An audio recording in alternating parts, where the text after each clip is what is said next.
আজ বাংলাদেশ টেস্ট দলের অধিনায়ক মুশফিকুর রহিমের জন্মদিন। ১৯৮৭ সালের আজকের এই দিনে জন্মগ্রহণ করেন তিনি। বাংলাদেশ জাতীয় দলের এক গুরুত্বপূর্ণ উইকেটকিপার ব্যাটসম্যান মুশফিকুর রহিম। বাংলাদেশ দলের রান মেশিনও বলা হয় তাকে। ২০০৫ সালে ইংল্যান্ডের বিপক্ষে টেস্টে অভিষেক হয়েছিল মুশফিকুর রহিমের। এখন পর্যন্ত তিনি ৫৪টি টেস্ট, ১৬৮টি ওয়ানডে এবং ৫৯টি টি-টোয়েন্টি ম্যাচ খেলেছেন।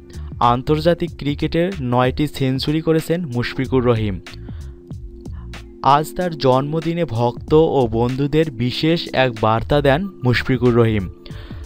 আজ দুপুর ২:৩০টার দিকে তিনি তার ফেসবুক পেজে লাইভে সবাইকে ৫ ওয়াক্ত নামাজ পড়ার অনুরোধ করেন।